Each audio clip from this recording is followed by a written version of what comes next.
Hello everyone, कैसे हैं आप सब। स्वागत है आप सबका सौरभ सर क्लासेस में। क्लैट एग्जामिनेशन का लीगल रीजनिंग हम सॉल्व कर रहे हैं और ये वीडियो सेकंड पार्ट।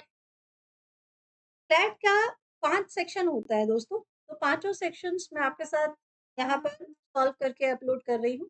ये थर्ड सेक्शन चल रहा है। इससे पहले इंग्लिश और करंट अफेयर्स एंड जी के सेक्शन दोनों अपलोड हो चुका है। तो यदि आप चैनल पर नए हैं तो एक बार वो वीडियो भी जरूर देख सकते हैं। तो मेथड जो है इन वीडियोस का कुछ इस तरह से रहने वाला है कि हम लोगों ने इससे प्रीवियस क्लास में लीगल रीजनिंग का जो टॉपिक स्टार्ट किया था, उसमें ये पैसेज पढ़ लिया था। ठीक है, ये पैसेज हमने कंप्लीट किया था, समझ के किया था, और इसी के बेस पे क्वेश्चन आंसर करना कितना सरल हो गया था वो मैंने आपके साथ डिस्कस किया। अब इसके फर्दर क्वेश्चन करने हैं। ठीक है, तो यदि वीडियो पसंद आए तो लाइक जरूर करना।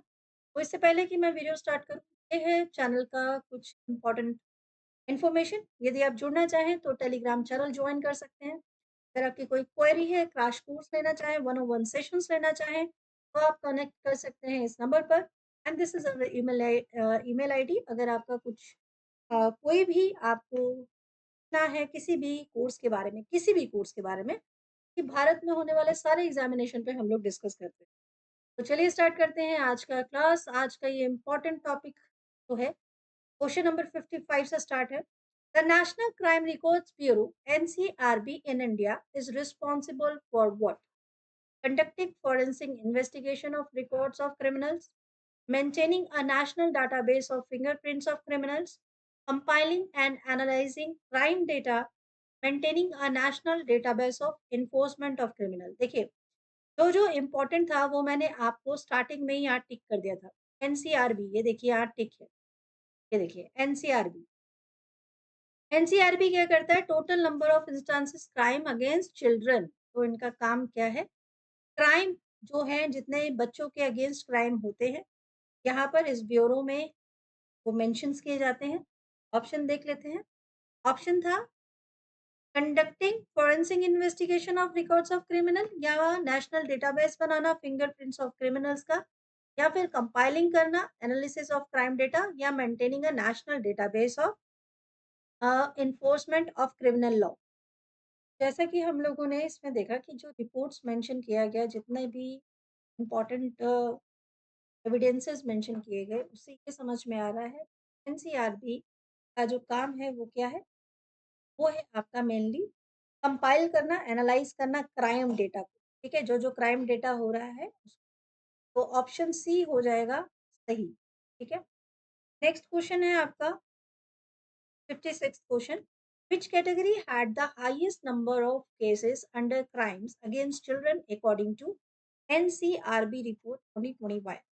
कौन कौन सा केसेस जो था वो क्राइम के अगेंस्ट चिल्ड्रन का जो एनसीआरबी रिपोर्ट ने मेंशन किया है? POCSO, sexual offences, kidnapping and abduction, या फिर ऑल दी अबव। तो हम लोगों ने देखा था, तो इसमें ऑल दी अबव को तुरंत मत आंखें बंद करके टिक कर दिया करो, क्योंकि आप यहाँ पर वापस जब आते हैं ना, रिपोर्ट 2021 में जब आते हैं, देखिए 2021 की रिपोर्ट यहाँ पे थी। यस, तो यहाँ पर क्या हुआ था? Crime against children, India recorded total number of इतना इतना इंस्टेंस, ओके, राइज ऑफ इतना में किडनैपिंग एंड अबडक्शन। ठीक है, यहाँ पर देखिए किडनैपिंग एंड अबडक्शन, इसीलिए मैंने अंडरलाइन किया था। आपको मैंने बताया इससे प्रीवियस क्लास में कि किस तरह से आप लीगल रीजनिंग वाले जो पैसेजेस हैं उनको सॉल्व कर सकते हैं।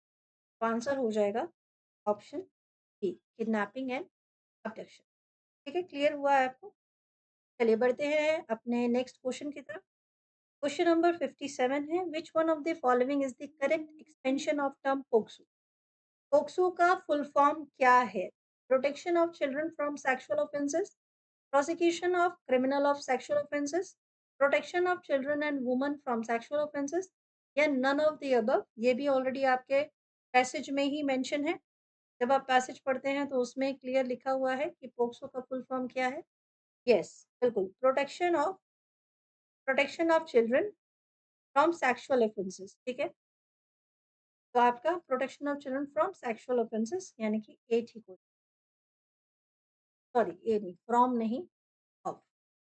ठीक है, चलिए थोड़ा ये सब ध्यान रखना। देखिए यहाँ पर अगर सॉरी फ्रॉम होगा, फ्रॉम, यहाँ गड़बड़ हो गया। फ्रॉम होगा, ऑफ नहीं, ये राइट आंसर है, ठीक है? मैं इरेज़ कर देती हूँ, तो कन्फ्यूज़न बिल्कुल नहीं होना चाहिए।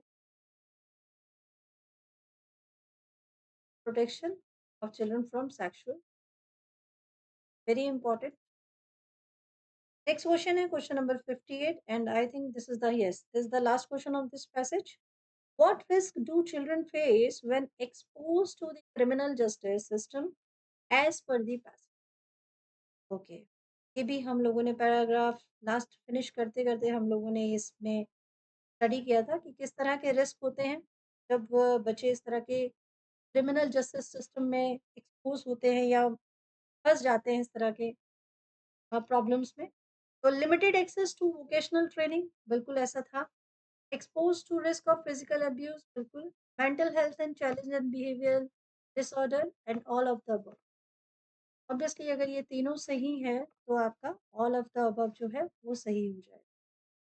ठीक है, चलिए तो ये पैसेज सॉल्व हो गया है। इस तरीके से हम लोग बाकी का भी पैसेज सॉल्व करने वाले हैं। क्लास अगर पसंद आए तो ज़रूर लाइक कीजिएगा और चैनल के साथ जुड़ जाइएगा।